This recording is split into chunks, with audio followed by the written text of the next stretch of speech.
Tata finance ಏನಿದೆ, Tata capital ಇರ್ಬೋದು, Tata loan ಇರ್ಬೋದು, ಭಾಳ ಫ್ರಾಡ್ ಇದೆ. ಸಮಸ್ಯೆ ಆಗಿತ್ತು, ಅದೇ ಶೋರೂಮ್ ಅವ್ರು ಒಪ್ಕೊಂಡಿದ್ದಾರೆ. ಇವಾಗ ಎಲ್ಲ ಕ್ಲಿಯರ್ ಮಾಡ್ಕೊಡ್ತೀನಿ, ಹುಡುಗನಿಗೆ ಏನೋ ತೊಂದರೆ ಇಲ್ಲದಂಗೆ ಮಾಡ್ಕೊಡ್ತೀನಿ ಅಂತ ಹೇಳಿದ್ದಾರೆ. ಇದಕ್ಕೆ ಕಾರಣ ಏನಂದರೆ ಟಾಟಾ ಫೈನಾನ್ಸ್ ಏನಿದೆ, ಟಾಟಾ ಕ್ಯಾಪಿಟಲ್ ಫೈನಾನ್ಸ್ ಅನ್ನು ಇದು ತೊಂದರೆ ಮಾಡಿರೋದು.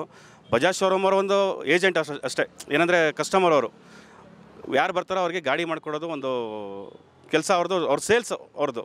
ಇವಾಗ ಏನಾಗಿದೆ, ಟಾಟಾ ಟಾಟಾ ಫೈನಾನ್ಸ್ ಕ್ಯಾಪಿಟಲನ್ನು ತೊಂದರೆ ಮಾಡಿರೋದ್ರಿಂದ ಅದನ್ನು ಜವಾಬ್ದಾರಿ ಶೋರೂಮ್ ಅವರೇ ತೊಗೊಂಡು ಗಾಡಿ ಬೇರೆ ಕೊಡ್ತೀನಿ ಅಂತ ಹೇಳಿದ್ದಾರೆ. ಈಗೆಲ್ಲ ಮಾತುಕತೆ ಆಗಿದೆ, ಒಪ್ಕೊಂಡಿದ್ದಾರೆ, ಮಾತಾಡಿದ್ದಾರೆ, ಅದೆಲ್ಲ ಏನೂ ತೊಂದರೆ ಇಲ್ಲ. ಮತ್ತು ಇನ್ನೊಂದು ಏನಂತ ಹೇಳಿದರೆ 7,500 kg ಮೇಲಿರೋಂಥ ಗಾಡಿಗಳಿಗೆ ಮಾತ್ರ ಬ್ಯಾಡ್ಜ್ ಬೇಕು ಅಂತ ಹೇಳಿದರು ಕೇಂದ್ರ ಸರ್ಕಾರದಿಂದ.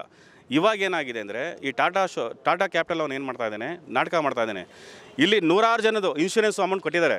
ಇಲ್ಲಿ ಗಾಡಿ ಆಕ್ಸಿಡೆಂಟ್ ಒಂದೇ, ಆ ಒಂದು ಇನ್ಶೂರೆನ್ಸ್ ಅವ್ನು ಕ್ಲೈಮ್ ಮಾಡಿಕೊಟ್ಟಿದ್ರೆ ಏನೂ ತೊಂದರೆ ಆಗ್ತಾಯಿರಲಿಲ್ಲ. ಇವತ್ತು ಆ ಹುಡುಗ ಒಂದು ಜೀವನ ಆಗೋಗಿರೋದು 2 ತಿಂಗಳು 3 ತಿಂಗಳು ನಿಂತ್ಕೊಳ್ಳೋದು ಅವಶ್ಯಕತೆ ಇರಲಿಲ್ಲ. ಬಟ್ ಈ ಕ್ಯಾಪಿಟಲ್ ಏನಿದೆ, ಟಾಟಾ ಕ್ಯಾಪಿಟಲ್ನ ದಯವಿಟ್ಟು, ಟಾಟಾ ಅನ್ನೋದು ಭಾಳ ಫ್ರಾಡೇ ಇದೆ.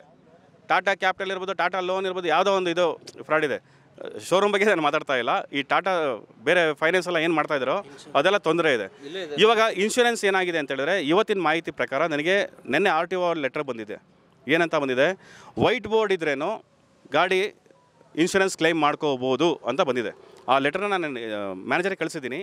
ಮ್ಯಾನೇಜರ್ಗೂ ಕೂಡ ಹೇಳಿದ್ದೀನಿ, ಆ ಬೋರ್ಡ್ ಒಂದು ತೆಗಿಸಿ ಅಂತ, ತೆಗಿಸ್ತೀನಿ ಅಂತ ಹೇಳಿದ್ದಾರೆ. ಅದು ಕ್ಲಿಯರ್ ಮಾಡ್ತೀನಿ ಅಂತ ಹೇಳಿದ್ದಾರೆ.